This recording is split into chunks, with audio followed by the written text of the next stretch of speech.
The following is a sermon that was preached at Hope Lutheran Church in Manhattan, Kansas.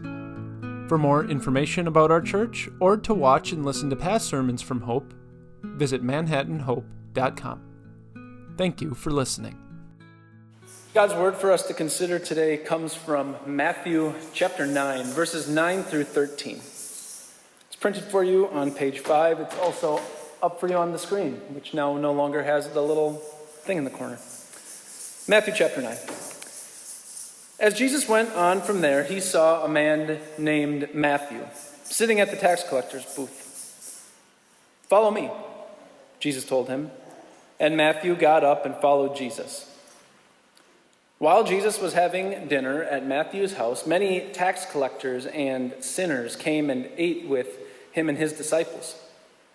When the Pharisees saw this, they asked his disciples, "Why does your teacher eat with tax collectors and sinners?"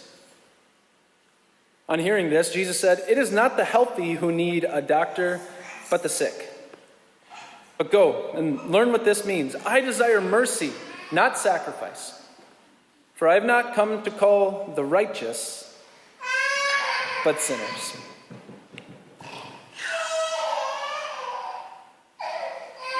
We're starting a new series today, and it's called A God-Lived Life. What's the goal of this series? The goal of this series is to help each of us individually and all of us together congregationally think about how we would be the best stewards of everything that God has given to us in this life.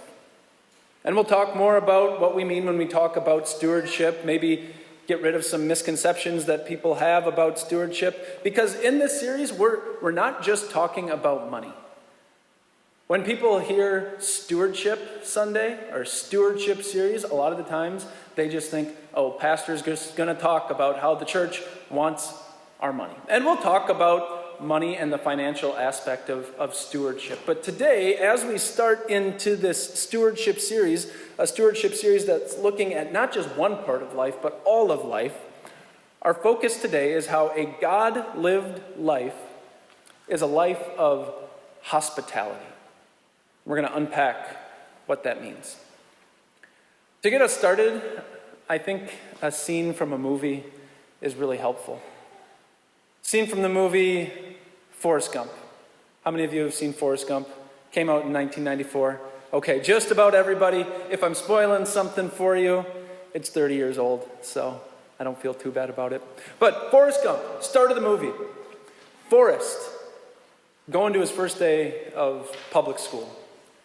And he's about to get on the bus. And you remember what happens? Forrest Gump steps onto the bus.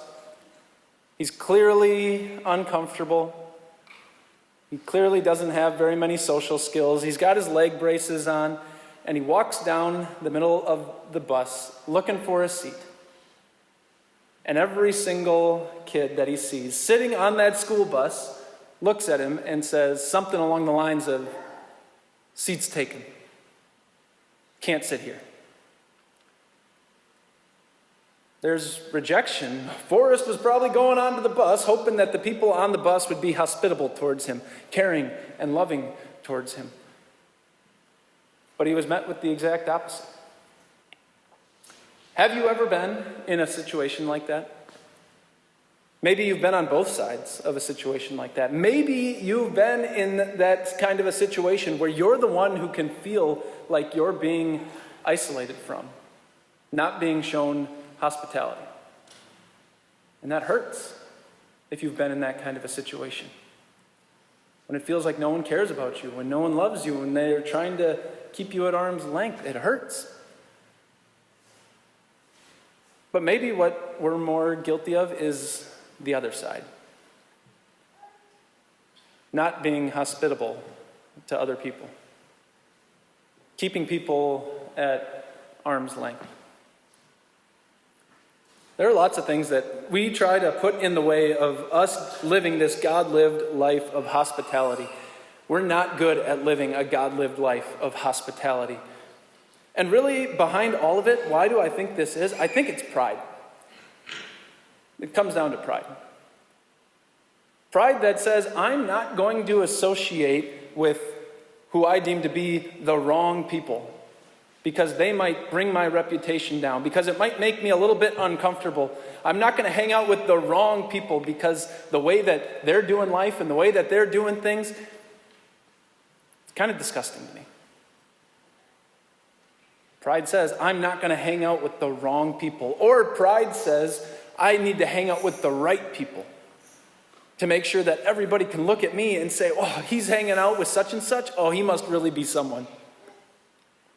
I think often what it is pride gets in the way of us living a life of hospitality, a life where we are willing to give our time and our talents and our attention to the people around us. And we try to justify it in all of these different ways. So what does Jesus do in that lesson that I read just a moment ago? Jesus totally flips things on their head, doesn't he? He calls together what would have been back then, this would have been the scum of the earth. This would have been the worst of the worst. This would have been the people that today you try to keep at arm's length. He calls together the tax collectors and the sinners, the people who weren't living an outwardly righteous-looking kind of life. He calls together those kinds of people and he starts to hang out with them, spend time with them. And it all starts with this man named Matthew, a tax collector. You know, you've probably heard how Jews viewed tax collectors back in Jesus' day. These were the bottom of the social class. If you were a Jewish person working as a tax collector, you were seen as a traitor. You were seen as someone who had oppressed. You were oppressing your own people because you were working for the Roman government, who was in turn oppressing the Jewish people. You were seen as a traitor. And so the life of a tax collector, maybe they had lots of stuff. Maybe everyone would have looked at them and said, man, they have it made, but they were lonely. They were isolated. Can you imagine Matthew? Probably didn't have a single real friend in his life. Maybe his own family had even abandoned him and wanted nothing to do with him. Matthew was on the edge, lonely, no one to love him, until Jesus showed up one day. And then what did Jesus do? Jesus came to this man and he just looked at him and he loved him and he said, Matthew, follow me. This was Jesus living a God-lived life of hospitality as he reached out to this man who had been an outcast for so many years in his life. And here's the thing, common sense would say Jesus should not have gone to Matthew because Matthew didn't deserve it, because Matthew hadn't been doing the right things. Common sense would say, Jesus, don't go spend time with Matthew. Go and spend time with the Pharisees, with those super extra righteous people. But Jesus goes and he spends time with Matthew, an outcast, because he wants Matthew to know that he loves him. Because he loved Matthew and wanted Matthew to know that. Jesus reached out to this man on the fringes who didn't deserve it, and he called him and said, be my disciple, I love you, and I want you to know that I love you. And Jesus keeps on doing the same thing today. Common sense would say Jesus shouldn't reach out to you and to me, and yet he does. He did. He reaches out to you and me, and he says, follow me. Because I love you, and I want you to know that I love you. Jesus still calls people like Matthew. He still calls people like us every single day. Because what did Jesus say? He says, we are all sick souls who need a doctor. He's the doctor. He's the doctor who comes and fixes us, who gives us the medicine that we need. That's what he did for you and for me.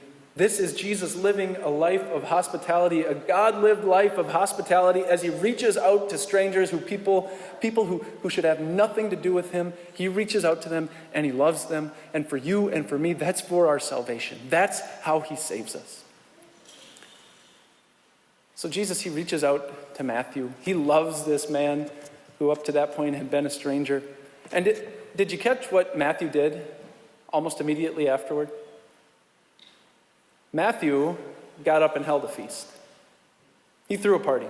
After Jesus had shown hospitality to Matthew, Matthew invited tax collectors and sinners into his house. He turned around and he now lived a God-lived life of hospitality. And why did he do it? Because he wanted them to meet Jesus too. Because he wanted to show love to strangers. I keep using that word, hospitality. And when we use that word, hospitality, what kinds of things come to mind? I'm guessing we think of something like a hospitality room. A room that makes us feel kind of comfortable in a moment of transition. And there's something to hospitality that we can learn from what the rest of the world thinks about when they talk about something like hospitality, creating a welcoming and a safe and a nice environment for people to come into and feel safe in. There's certainly something there. But I think the Greek word that the New Testament uses when it comes to hospitality is super helpful and instructive for us. The Greek word for hospitality is this Greek word philoxenia. And I know none of you know Greek, so I'm going to try to break it down into two parts. Philoxenia. When you hear that word philo, that's like Philadelphia, love.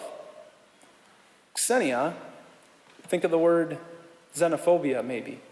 It's still in English today, right? This is talking about people who are strangers, who are different than us. So the Greek word, philoxenia, the Greek word for hospitality, is literally love for who? Love for strangers. Love for people we don't know yet. Love for someone who's not here right now. Or maybe love for someone who's here right now and you don't know very well. It's not tolerating someone's behavior. It's not necessarily accepting someone's behavior. This is just love for strangers. That's the biblical idea of hospitality. You see, Matthew, he welcomed a bunch of people into his house that up to that point, I bet you Matthew hardly knew any of them. I bet you Matthew had never really interacted with any of these people before, and if he had, it had probably all been negative up to that point. But Matthew loved these strangers, brought them into his house, and not so that everyone would look at Matthew and say, oh man, Matthew really turned his life around. Matthew's such a good guy. Man, we were all wrong about Matthew. No, why did Matthew bring them into his house? He brought them into his house. He brought these strangers into his house because who was at his house? Jesus. He wanted to get these outcasts, these sinners, the people with all of their shame and their guilt and their imperfections. He wanted to bring them in and get them at the table with Jesus. Jesus who could give them real hope. These were real people in need of real hope, and Matthew knew that Jesus was the only one who could give that to them. What do you and I do? You and I do likewise.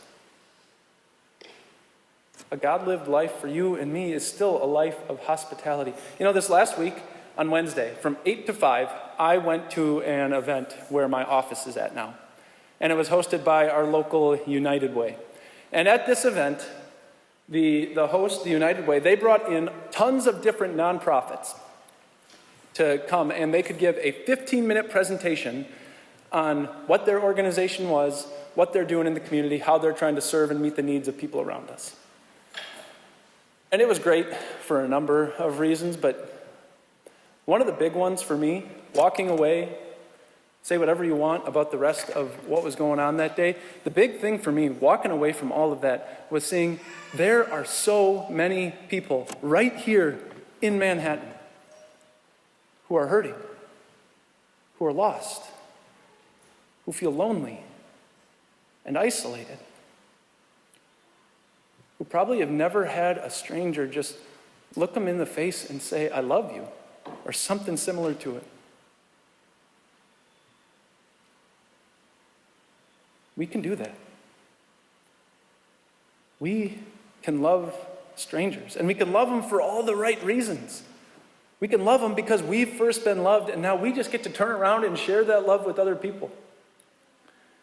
And it doesn't immediately have to jump to Jesus and sharing the real hope that we have for real people. But it does get us in the room. When we love strangers, it does get us in the room with them, where we get to sit down and just meet them where they are. To hear the things that they're struggling with, to hear the difficulties that are in their lives, and just love them. I mean, think about this. Wouldn't it be incredible if when people here in town, or wherever you live, if you're not right here in Manhattan, wouldn't it be cool if when somehow the topic of church came up and people said, oh, I go to Hope Lutheran Church. Wouldn't it be awesome if people said, oh, that's the place that just loves people. No strings attached. Yeah, we're going to talk about some hard things. Yeah, we're going to address different things that need to be addressed. But at the end of the day, those people at Hope, they love people. They're gospel people. They share real hope with real people. We can do that. And it doesn't have to be big dramatic acts and gestures. No, this can be simple ways that we go and we love the people around us, love the strangers around us, love the strangers who might be right here in this room, the people that you don't know very much. That could be us. We could be a place, we could be a church that lives this God-lived life of hospitality. And maybe somewhere along the way we get to have the opportunity to share that real hope that we have. Real hope for real people. And maybe it changes their life. You know, at the start I mentioned that scene in the beginning of Forrest Gump. You remember how that opening scene with him on the bus ends? He's walking down the bus, going down the aisle. One kid after another. Can't sit here. Seat's taken. And then he gets to one person, Jenny. And you know, remember what Jenny says when she sees Forrest walking towards her? She says, you can sit here if you'd like. And that changes everything for Forrest. It doesn't just change that bus ride that day, it changes the whole trajectory of Forrest's life. From that moment on, his life is never the same because one little girl on a bus reached out to him and said, you could sit here if you like. Jesus has done that for us in greater and far better ways, in infinitely better ways than we can possibly begin to think or imagine. When we were sick with sin, what did he do? He came to be our doctor. When we were on the edge of society, he came and he loved us. He loved strangers like you and me. He showed love to you and me when we were strangers. He called out to you and me and he said, follow me. May God bless us as we live as followers of Jesus, as we live a life of hospitality. May God give us plenty of chances and opportunities to practice doing exactly what we're talking about today, living a life of hospitality. And all of it as we manage the time and the talents and the resources that God has so graciously already blessed us with. May God grant it all. Amen.